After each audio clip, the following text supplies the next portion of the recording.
नमस्कार, मैं विक्रम सिंह। आज हम देखेंगे रासायनिक बंध, chemical bonding. Zero level chemistry class के अंतर्गत हम केमिकल बॉन्डिंग की एक संक्षिप्त जानकारी लेंगे, यानी कि शॉर्ट जानकारियां लेंगे।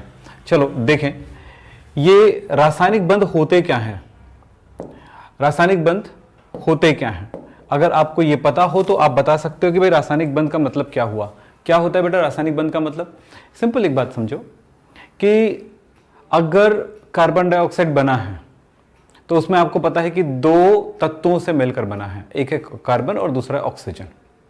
और उसमें भी एक कार्बन के साथ दो ऑक्सीजन जुड़ा हुआ है, यानी एक कार्बन दो ऑक्सीजन जुड़े हुए हैं हर एक अणु में। यानी अणु का निर्माण तब होता है जब उनके परमाणु आपस में जुड़े होते हैं और एक निश्चित संरचना बनाते हैं। तो इस तरह से कई तरह के पदार्थों का निर्माण होता है। तत्व तो हमने खोज लिए हैं, 118 पीरियड टेबल में शामिल भी कर लिए हैं, लेकिन मूल रूप से 90-92 तत्व ही प्रकृति से हमने देखा है और उनका अध्ययन किए हैं। बहुत सारे तत्व जो होते हैं वो सभी कृत्रिम रूप से हमने प्राप्त किए हैं न्यूक्लियर परिवर्तन से। तो अब सवाल ये होता है कि ये तत्व जो, क्या इतने ही तत्वों से हमारा काम चल जाएगा? ये तत्व क्या होते हैं कि आपस में अलग अलग तरह से मिलते जाते हैं और नए नए तरह के यौगिक बनाते हैं। सिर्फ कार्बन और हाइड्रोजन को ले लो तो वो हजारों प्रकार के यौगिकों का निर्माण करते हैं। और इस तरह के जो यौगिक होते हैं उनके अपने अपने गुण भी होते हैं और इस आधार पर प्रकृति चलती है, नेचर चलता है। तो इन तत्वों का आपस में संबंध कैसे पॉसिबल है, कैसे हो पाता है और किस प्रकार से होता है? तो किसी अणु में उनके परमाणु में आपस में जिन आकर्षण बलों से जुड़ा होता है उन आकर्षण बलों को हम रासायनिक बंध कहते हैं। बिल्कुल क्लियर है क्या बोला मैंने? चलो देखें।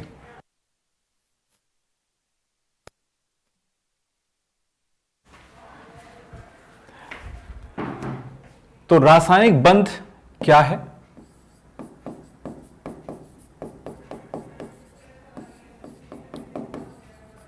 रासायनिक बंध क्या है?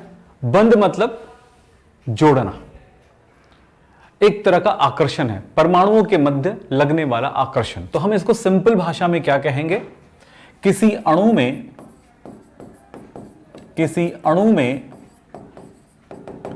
उनके परमाणुओं के मध्य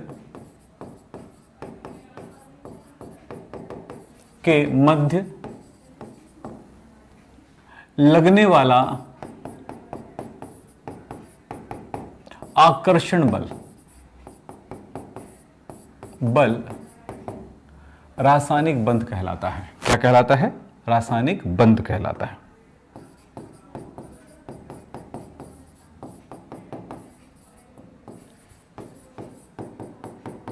रासायनिक बंध कहलाता है। तो रासायनिक बंध क्या है? एकदम क्लियर है, आपको समझ में आ गया होगा। आकर्षण बल रासायनिक बंध कहलाता है जो परमाणुओं के मध्य लगता है।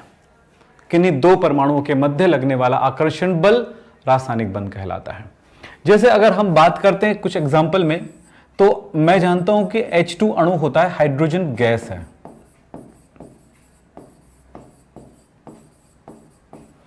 हाइड्रोजन गैस, ये हाइड्रोजन गैस का एक अणु है जो दो हाइड्रोजन परमाणुओं के मिलने से बना हुआ है। यानी एक हाइड्रोजन परमाणु दूसरा हाइड्रोजन परमाणु इस तरह से जुड़े होंगे, हाइड्रोजन परमाणु जुड़े होंगे। इसी तरह से अगर हम बात करते हैं O2 में, तो दो ऑक्सीजन परमाणु आपस में दो बंध से जुड़े होते हैं। सोडियम क्लोराइड NaCl आपस में कोई आकर्षण होगा जिसमें सोडियम पॉजिटिव, क्लोरीन जो है क्लोराइड के रूप में निगेटिव होता है। तो ये क्या है भाई? तो सबसे पहले बात ये समझने की कोशिश करते हैं कि रासायनिक बंध होता क्या है। ये तो क्लियर हो गया, लेकिन ये कैसे संभव हो पाता है और ये किस कारण से हो पाएगा, इसके बारे में बात करेंगे। पहले तो समझेंगे कितने प्रकार का होता है। तो रासायनिक बंध का प्रकार,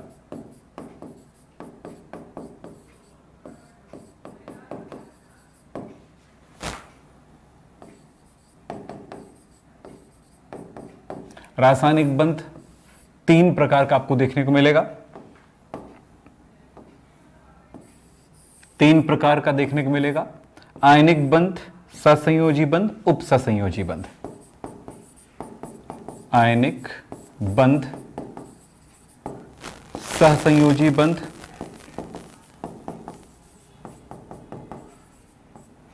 उपसहसंयोजी बंध।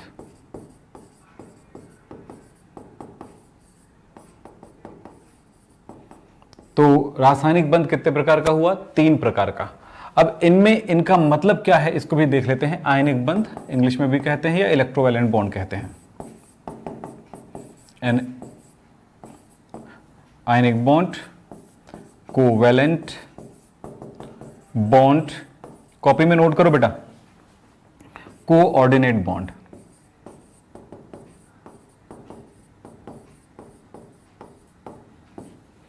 सबसे पहली बात है कि कुछ छोटी छोटी बातों को अगर हम यहीं पे याद रख लेते हैं तो फिर आगे की चीजों को समझना हमारे लिए काफी आसान हो जाएगा।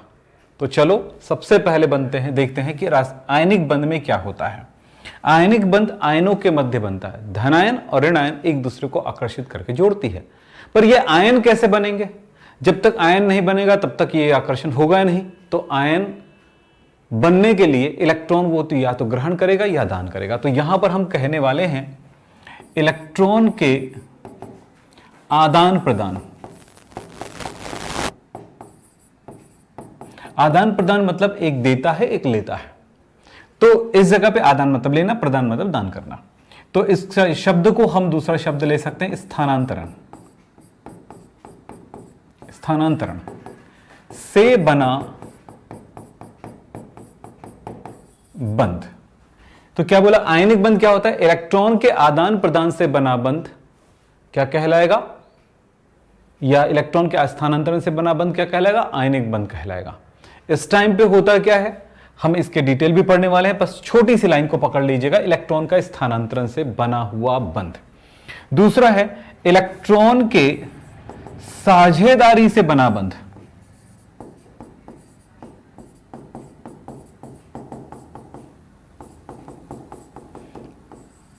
किन्हीं दो परमाणुओं के मध्य इलेक्ट्रॉन के साझेदारी, यानी एक परमाणु का इलेक्ट्रॉन जितने इलेक्ट्रॉन की उसको आवश्यकता है उतना इलेक्ट्रॉन वो साझा में देगा और दूसरे परमाणु से भी उतने इलेक्ट्रॉन साझा में लेगा। एक तरह का पार्टनरशिप है। तो ये कैसे होगा इसके बारे में डिटेल जानेंगे बस इसके थोड़ी देर बाद। बस कॉपी में ये नोट करिएगा। यहां पर है एक परमाणु के इलेक्ट्रॉन युग्म के साझे से बना बंध। तो ये बंध ये हो गया। अब तीनों की तो परिभाषा समझ गए। इसको और दूसरे तरह से भी बोला जाता है इलेक्ट्रॉन युग्म के आदान प्रदान भी बोलते हैं, कहीं पे प्रदान से बना बंध। आदान प्रदान से बना बंध। तो हमने बंध का एक ऊपरी तौर पे हल्की फुल्की जानकारी हमें पता चल गया है कि ये रासायनिक बंध 3 प्रकार के होते हैं और कौन कौन से प्रकार के होते हैं और किस तरह से इन 3 प्रकारों में क्या होता है। तो आयनिक बंध के बारे में हमने पता चला कि इलेक्ट्रॉन के आदान प्रदान से जो बंध बनता है उसे हम आयनिक बंध कहते हैं। इलेक्ट्रॉन के साझेदारी से मतलब किन्हीं दो परमाणुओं के मध्य इलेक्ट्रॉन का स्थानांतरण हो रहा है तब अगर कोई बंध बन रहा है तो आयनिक बंध है। इलेक्ट्रॉन का साझा हो रहा है तो कौन सा? सहसंयोजी बंध है। अगर इलेक्ट्रॉन युग्म का आदान प्रदान या साझेदारी किसी एक परमाणु के द्वारा इलेक्ट्रॉन युग्म दिया जाता है जबकि दूसरे परमाणु का सिर्फ खाली कक्षक उनके साथ शेयर करता है, तब की स्थिति में इनको कहते हैं उपसहसंयोजी बंध। तो हम तीनों प्रकार के बंधों के बारे में अब जानकारी लेते हैं एक एक करके थोड़ी थोड़ी। चलो देखें। सबसे पहले हम देखेंगे आयनिक बंध।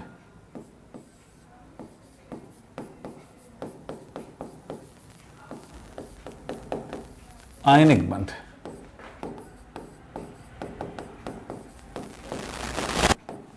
इसको कहते हैं इलेक्ट्रोवैलेंट बॉन्ड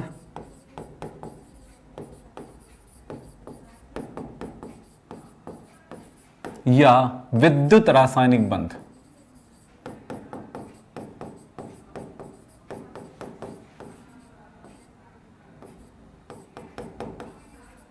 ये लीजिए आयनिक बंध, आयनिक बॉन्ड विद्युत रासायनिक बंध, इलेक्ट्रोवैलेंट बॉन्ड सब एक ही है, पर यहां पर मैंने क्या बताया, इलेक्ट्रॉन के आदान प्रदान।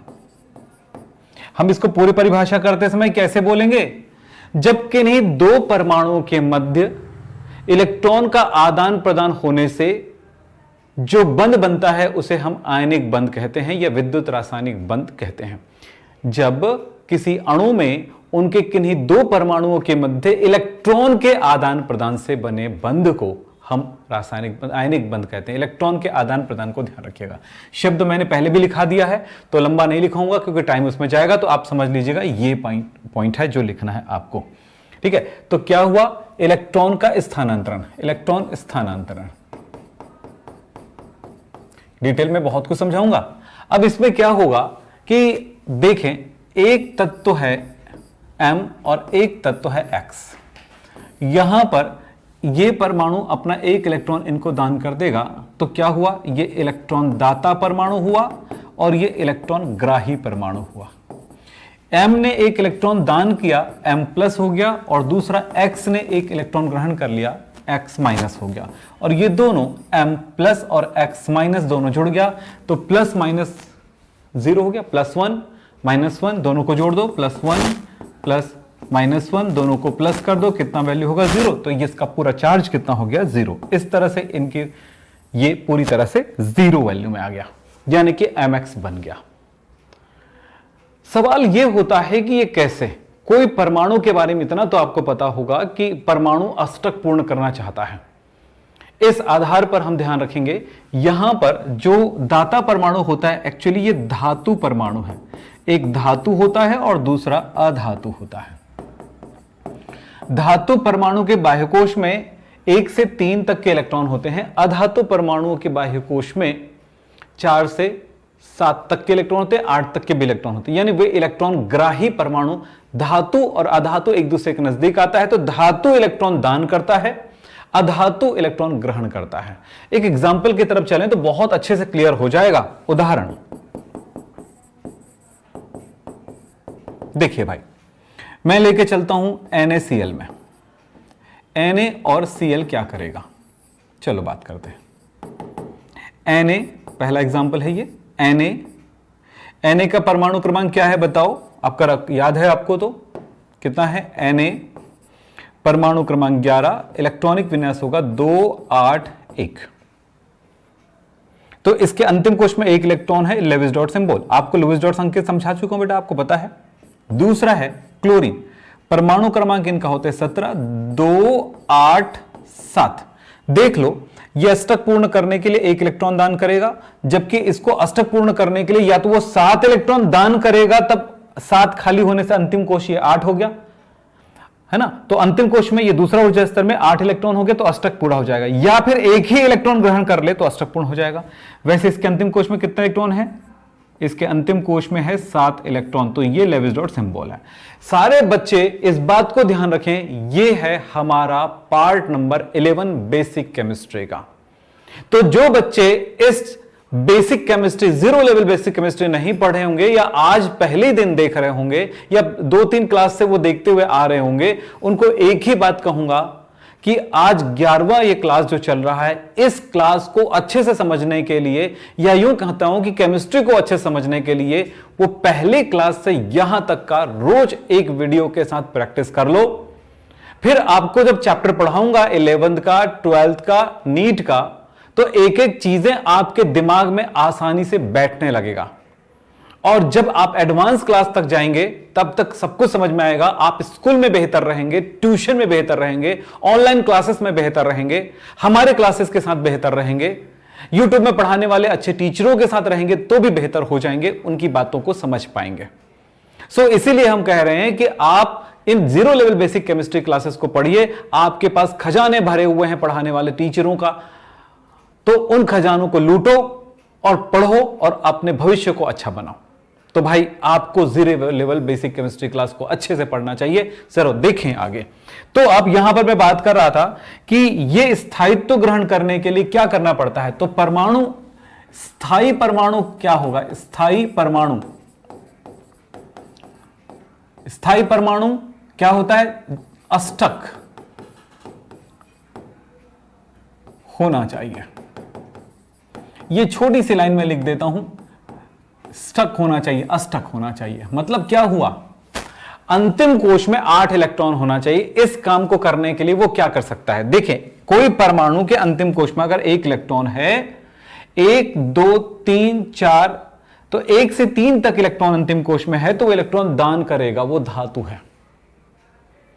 लेकिन अगर उससे ज्यादा इलेक्ट्रॉन है तो 8 पूरा करने के लिए इलेक्ट्रॉन ग्रहण करेगा। जैसे इसमें 7 है तो 8 करने के लिए 1 इलेक्ट्रॉन ग्रहण करेगा। अब देखिए यहां पर एक बात तो क्लियर हो चुका है कि सोडियम 1 इलेक्ट्रॉन अगर इनको दे दिया क्लोरीन को, तो सोडियम पर अंतिम कोश में अब कितना बच गया, इलेक्ट्रॉनिक विन्यास देखो 2 8 हो गया, अष्टक पूर्ण हो गया 8 हो गया। लेकिन साथ में 1 इलेक्ट्रॉन दान किया तो इसमें आवेश हो गया +1। दूसरी तरफ चलते हैं क्लोरीन की तरफ। तो क्लोरीन में भी आप देख रहे हो कि क्लोरीन में क्या है, 7 इलेक्ट्रॉन पहले से है। ये लीजिए, अष्टक पूर्ण करने के लिए उसने सोडियम से 1 इलेक्ट्रॉन ले लिया और इस तरह से इसमें एक माइनस चार्ज आ गया। अब इलेक्ट्रॉनिक विन्यास क्या हुआ, 2 8 7 था, अब 2 8 8 हो गया, अब अष्टक पूर्ण हो गया। अब ये दोनों परमाणु हैं, ये धनावेशित है, ये ऋणावेशित। धन और ऋण, आपको पता है विद्युत जो होता है एक दूसरे को आकर्षित करता है। पॉजिटिव चार्ज नेगेटिव चार्ज को आकर्षित करता है, नेगेटिव चार्ज पॉजिटिव को आकर्षित करते हैं, यानी वो एक दूसरे को आकर्षित करते हैं। तब ये Na+ और Cl- एक दूसरे के नजदीक आए और फाइनली ये बन गया एक Na और एक Cl आपस में जुड़ गया, NaCl बन गया। इस तरह के यौगिकों को कहा जाता है आयनिक यौगिक। तो ये क्या बनाया, एक आयनिक यौगिक। आयनिक बंध से बने हुए यौगिकों को आयनिक यौगिक कहते हैं।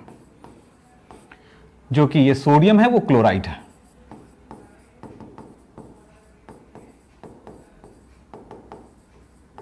ये लीजिए, और भी कुछ एग्जाम्पल को लेकर मैं पढ़ाता हूं, आपको समझाता हूं, आपको बिल्कुल एक एक बातें समझ में आएंगी। चलो देखिए एक एग्जाम्पल और देखते हैं। दूसरा, सोडियम और ऑक्सीजन को ध्यान में दो। इसमें क्या होगा, सोडियम के बारे में पता चल गया है कि इसके अंतिम कोश में 1 इलेक्ट्रॉन है, 2 8 1 इलेक्ट्रॉनिक विन्यास है। प्लस ऑक्सीजन का परमाणु क्रमांक 8 होता है, जबकि सोडियम का कितना था, 11 था। मैंने इलेक्ट्रॉनिक विन्यास बस लिखा है, मैं पूरा का पूरा ही लिख देता हूं आपको समझाने के लिए। 11 परमाणु क्रमांक और 2 8 1 इलेक्ट्रॉनिक विन्यास। ये परमाणु क्रमांक 8 2 6, इसके अंतिम कोश में 6 इलेक्ट्रॉन है। अष्टक पूर्ण करने के लिए इनको 2 इलेक्ट्रॉन चाहिए, 2 इलेक्ट्रॉन मिलेगा तभी ये 8 हो जाएगा। तब आप देखो इसे 2 इलेक्ट्रॉन चाहिए, बल्कि इसको सिर्फ 1 ही इलेक्ट्रॉन दान करना है। तो हम क्या करेंगे, 2 सोडियम लेंगे, एक सोडियम 1 इलेक्ट्रॉन दान कर दे इस जगह पे, दूसरा सोडियम 1 इलेक्ट्रॉन दान के यहां पे, इस तरह से 2 इलेक्ट्रॉन इनको मिल जाएगा। तो सोडियम Na+ 2 ठो बना, प्लस अगर इसके इलेक्ट्रॉनिक विन्यास की बात करें तो 2 8 हो चुका है। अगर हम ऑक्सीजन की बात करें तो ऑक्सीजन के अंतिम कोश में ये है 2 युग्मित 2 अयुग्मित और 6 इलेक्ट्रॉन है, 1 इलेक्ट्रॉन यहां पे ग्रहण हुआ तो माइनस, और 1 इलेक्ट्रॉन और ग्रहण हुआ तो 2 माइनस हो गया। ये लीजिए, तो इसका इलेक्ट्रॉनिक विन्यास हुआ 2 8, इसका भी हो गया, अष्टक पूर्ण हो गया। अब देखो कि 2 Na, तो Na+ जो है वो 2 टाइम्स है और ऑक्सीजन है -2 है। ये इसको हम O- भी लिख सकते हैं, O-2 भी लिख सकते हैं, O2- भी लिख सकते हैं। अलग अलग जगहों पर बुक्स में ऐसा लिखा हुआ मिल जाता है। तो आप इससे ये मत बोलना कि -2 राइट है, 2- राइट है या माइनस राइट है। राइट तीनों है, जब चाहे आप इधर उधर कर सकते हो। ये बहुत बड़ा प्रॉब्लम नहीं है आपके लिए, ध्यान रखिएगा। इसको मुद्दा बिल्कुल न बनाना, ये सिर्फ संकेत करने का तरीका है। तो इस तरह से हमें मिल चुका है Na2O। अब देखो एक और देख लेते हैं, तीसरा, एल्यूमिनियम प्लस ऑक्सीजन। इसमें क्या होगा, देखो भाई ये धातु है ना, इलेक्ट्रॉन दाता है, धातु है, और ये इलेक्ट्रॉन ग्राही है, अधातु है।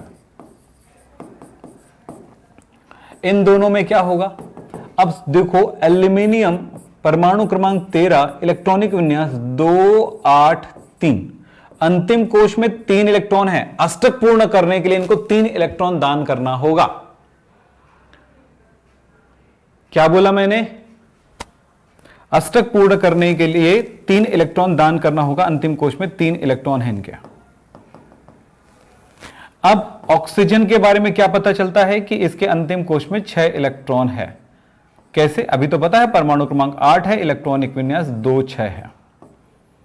तब बताओ, इसे 2 इलेक्ट्रॉन चाहिए और ये 3 इलेक्ट्रॉन दान करेगा। 3 इलेक्ट्रॉन दान कर दिया, 1 इलेक्ट्रॉन किसको दान करे भाई?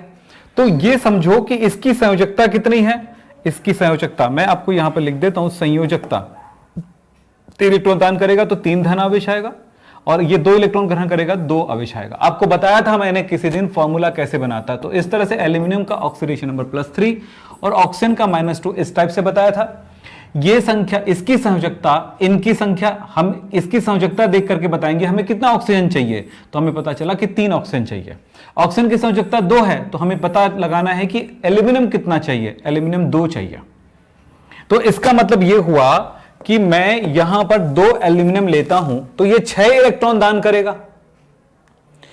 3 ऑक्सीजन लेता हूं तो 6 इलेक्ट्रॉन ग्रहण करेगा, क्योंकि 1 ऑक्सीजन 2 इलेक्ट्रॉन ग्रहण करता है, 2 ग्रहण करता है, 2 ग्रहण करता है। क्लियर है? और 3 बार लिया तो हर एक ऑक्सीजन 2 ग्रहण किया तो 6 इलेक्ट्रॉन ग्रहण करेगा।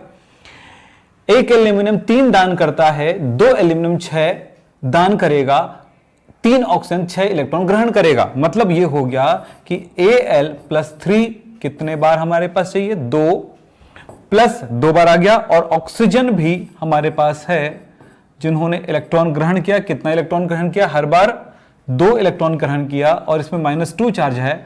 लेकिन ये कितने बार चाहिए? ये कितने बार चाहिए? 3 बार ऑक्सीजन। तो देखो चार्ज भी देखो, 3 दूनी 6 प्लस और 3 दूनी 2 तिया 6 माइनस भी हो गया है। और इस तरह से हमें पता चला कि Al2 टाइम्स O3 मिला। तो ये आयनिक बंध हो रहा है, बन रहा है। आपको बता दूं कि इसके नामकरण भी एक छोटा सा पार्ट बताता हूं, नाम कैसे आप करते हो। तो याद रखना कि जैसे अगर हमने Na के बारे में जानते हैं कि सोडियम है और Cl जो है वो क्लोरीन है, लेकिन आप बात करते हैं भाई NaCl, तो ये सोडियम क्लोराइड है। यहां पे ID कैसे लग गया? तो याद रखना कोई भी तत्व है Cl जो है अपना इलेक्ट्रॉन दान करके Cl- आयन बनाता है। तो ये क्लोराइड है, लेकिन ये नेगेटिव आयन बना, तो ये क्या चीज है बेटा? क्लोरीन है। मैंने थोड़ा सा, क्लोरीन है, ये क्लोरीन है। और अब इसमें हम जब माइनस चार्ज लग जाता है तब हम IDE सफिक्स जोड़ेंगे, तो ये हो जाएगा क्लोराइड। इसी तरह से देखें, ऑक्सीजन है, ऑक्सीजन के अंतिम कोश में 6 इलेक्ट्रॉन है। 2 इलेक्ट्रॉन ग्रहण करने के बाद क्या बन जाता है? इसने क्या हुआ? इसने इलेक्ट्रॉन क्या किया? 1 इलेक्ट्रॉन ग्रहण किया। दान गलत लिख दिया हमने, इलेक्ट्रॉन ग्रहण किया। यस, तो यहां पर क्या हुआ? 2 इलेक्ट्रॉन ग्रहण किया, तो क्या हुआ बताओ? 2 इलेक्ट्रॉन ग्रहण करने पर -2 हो गया। 2 इलेक्ट्रॉन ग्रहण करने के बाद -2 हो गया। अब ये क्या होगा? ये ऑक्सीजन है, ये क्या चीज है? ऑक्सीजन है। अब ये क्या बन गया? ऑक्साइड। ऑक्साइड ID लगा ना, तो IDE जोड़ना है। किसी भी अधातु तत्व का नेगेटिव आयन बनता है, तो किसी भी अधातु तत्व का नेगेटिव आयन बनता है तो IDE जोड़ना है। जैसे सल्फर है, ये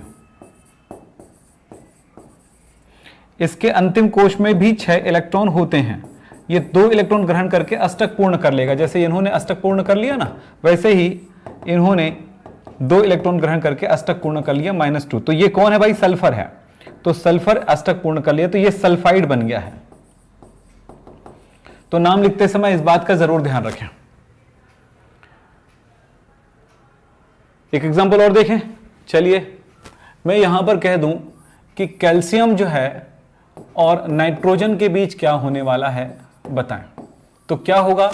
कैल्शियम का परमाणु क्रमांक 20 होता है, इलेक्ट्रॉनिक विन्यास होगा 2 8 8 2। अंतिम कोश में 2 इलेक्ट्रॉन है। लेविस डॉट सिंबल कैसे बनाते हैं इसका क्लास मैंने बता दिए हैं पहले क्लास में। बेटा इस बात का हमेशा ध्यान रखो, क्योंकि मैंने एक ही बात बोला है कि अगर आपको सीखना है तो सिस्टमैटिक तरीके से सीखेंगे, सिस्टम होगा तब सीखेंगे, सिस्टमैटिक तरीके से सीखेंगे। जो सही तरीका है, जो वैधानिक तरीका है, उसी का उपयोग करेंगे तब सीख पाएंगे। तो सीखना बहुत आसान नहीं होता है, सीखने के प्रक्रम एक कंटिन्यूस चलने वाली प्रोसेस होता है और एक क्रम वाइज ऊपर चलना होता है। तो इसीलिए हम यहां पर बात कर रहे हैं कि आपको सीखने के लिए सही तरीके का प्रयोग करना है। फिलहाल आपने कैल्शियम देखा और मैं इधर बोल रहा हूं नाइट्रोजन। नाइट्रोजन का परमाणु क्रमांक 7 है, 2 5 इलेक्ट्रॉनिक कितना है, 2 5, अंतिम कोश में 5 इलेक्ट्रॉन, 1 2 3 4 5। अष्टक पूर्ण करने के लिए क्या करेगा, अष्टक पूर्ण करने के लिए क्या करेगा, 2 है मतलब यह धातु है। क्यों? क्योंकि याद रखना एक तरीका आपको बताया जाता है कि क्या आसान होगा, ऐसे बोलते हैं ना आपके टीचर कि 2 इलेक्ट्रॉन है अंतिम कोश में, तो या तो 2 इलेक्ट्रॉन दान करो या 6 इलेक्ट्रॉन ग्रहण करो, कौन सा काम करना आपके लिए आसान होगा, 2 की 6। तो भाई आपको हमेशा आसान होता है कम काम करना, है ना। तो वही चीज है कि 2 इलेक्ट्रॉन दान कर देगा। तो दाता जो होता है वो धातु होता है, और धातु हम यहां पर कहेंगे जब इलेक्ट्रॉन दान करेगा तो पॉजिटिव चार्ज आएगा। तो कैल्शियम पर क्या आ रहा है, कैल्शियम 2 इलेक्ट्रॉन दान करके 2+ चार्ज बना लिया। इसको देखो 5 है तो या तो 5 इलेक्ट्रॉन दान करेगा या 3 इलेक्ट्रॉन ग्रहण करेगा, 1 2 3 जगहों पर, तो ये 3 इलेक्ट्रॉन ग्रहण कर लिया। तो नाइट्रोजन ने 3 इलेक्ट्रॉन ग्रहण करके -3 हो गया और इस तरह से ये अष्टक पूर्ण कर लिया। भाई जो इलेक्ट्रॉन ग्रहण किया उसको ऐसे क्रॉस में भी दर्शा सकते हो, कलर चेंज करके दर्शाया था उस टाइम पे, अभी कलर नहीं चेंज किया। अब बताओ तो इसकी संयोजकता कितनी है, 3, तो मुझे ये 3 बार लेना पड़ेगा। इसकी संयोजकता कितना है, 2, तो मुझे ये 2 बार लेना पड़ेगा, यानी कि ये 2 बार और ये 3 बार।